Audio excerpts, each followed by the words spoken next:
ಕರ್ತನಲ್ಲಿ ಪ್ರಿಯ ಸಹೋದರ ಸಹೋದರರೇ, ನಿಮ್ಮೆಲ್ಲರಿಗೂ ತಂದೆಗಳು ದೇವರ ನಾಮದಲ್ಲೂ ನಮ್ಮ ರಕ್ಷಕರಾಗಿರುವಂಥ ಮೆಸ್ಸಿನಾದ ಯೇಸು ಅವ್ರ ನಾಮದಲ್ಲೂ ವಂದನೆಗಳು ಸಲ್ಲಿಸಲಾಗಿದ್ದೇನೆ. ಏನಪ್ಪ ಅಂದರೆ, ಈ ಐಗುಪ್ತ ದೇಶದಲ್ಲಿ ಇಸ್ರಾಯೇಲ್ ಜನರು ತುಂಬ ವರ್ಷಗಳ ಕಾಲ ಗುಲಾಮರಾಗಿರ್ತಾರೆ.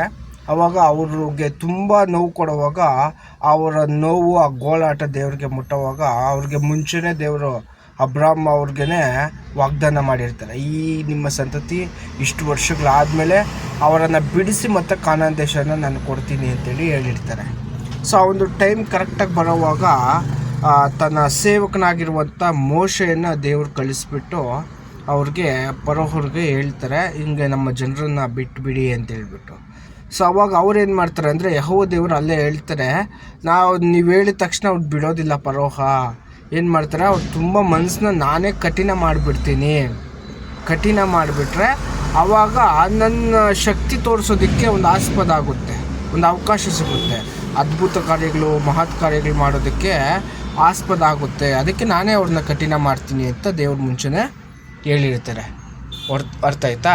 ಸೊ ನೋಡಿ, ವಿಮೋಚನಾ ಕಾಂಡ 7ನೇ ಅಧ್ಯಾಯದಲ್ಲಿ 4ನೇ ವಾಕ್ಯದಲ್ಲಿ, ಫರೋಹ ನಿಮ್ಮ ಮಾತು ಕೇಳುವುದಿಲ್ಲ, ಆಗ ನಾನು ಐಗುಪ್ತ ದೇಶದವರನ್ನು ಬಾಧಿಸಿ ಅವರಿಗೆ ಮಹಾಶಿಕ್ಷೆಗಳನ್ನು ವಿಧಿಸಿ ನನ್ನ ಜನರಾಗಿ ಇಸ್ರಾಯೇಲರ ಸೈನ್ಯವನ್ನು ಐಗುಪ್ತದಿಂದ ಹೊರತರುವೆನು ಅಂತ ಹೇಳ್ತಾರೆ.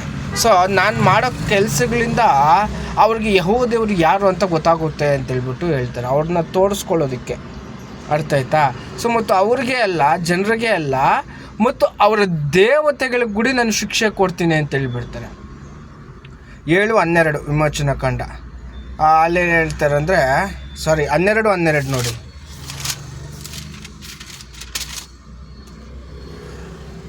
ಆ ರಾತ್ರಿ ನಾನು ಐಗುಪ್ತ ದೇಶದ ನಡುವೆ ಹಾದುವಾಗ ಮನುಷ್ಯರ ಮೇಲಾಗಲಿ ಪಶುಗಳ ಮೇಲಾಗಲಿ ಚೊಚ್ಚಲವಾಗಿರುವುದನ್ನು ಸಂಹರಿಸುವೇನೋ, ಐಗುಪ್ತ ದೇಶದ ಸಮಸ್ತ ದೇವತೆಗಳಿಗೂ ಶಿಕ್ಷೆ ಮಾಡುತ್ತೇನೋ ಅಂತ ಹೇಳ್ತಾರೆ.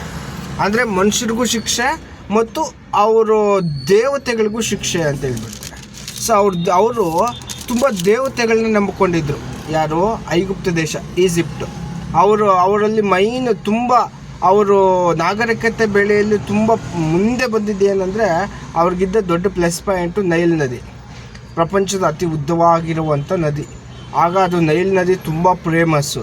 ಅದಕ್ಕೆ ಐಗುಪ್ತ ದೇಶ ಜನ ಏನು ಮಾಡ್ತಾಯಿದ್ರು ಅಂದರೆ, ಆ ನೈಲ್ ನದಿ ನೀರಿಂದ ನಮ್ಗೆ ಇಷ್ಟು ಸಮೃದ್ಧಿ ಆಯಿತು, ಅದು ಒಂದು ದೇವತೆ ಅಂತ ಹೇಳ್ಬಿಟ್ಟು ಆ ದೇವತೆನ ಪೂಜೆ ಮಾಡ್ತಾಯಿದ್ರು. ಅವ್ರಿಗೆ ಒಂದು ದೇವರಿತ್ತು, ಆ ದೇವ್ರ ಹೆಸರು ಅಫಿ ಅಂತ ಹೇಳ್ಬಿಟ್ಟು. ಇದೇ ಆ ದೇವರು.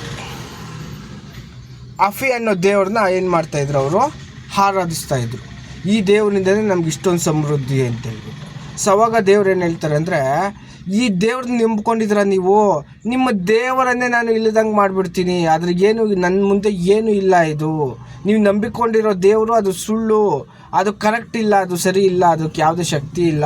ನೋಡಿ ನಾನು ಇನ್ನೇನು ಮಾಡ್ತೀನಿ, ಯಾವುದನ್ನ ನೀವು ದೇವರಂತ ಪೂಜೆ ಮಾಡ್ತೀರೋ ಆ ನೀರನ್ನು ನೈಲ್ ನದಿ ನೀರನ್ನ ಏನು ಮಾಡಿಬಿಡ್ತೀನಿ, ರಕ್ತ ಮಾಡಿಬಿಡ್ತೀನಿ ಅಂತ ಹೇಳ್ಬಿಡ್ತಾರೆ.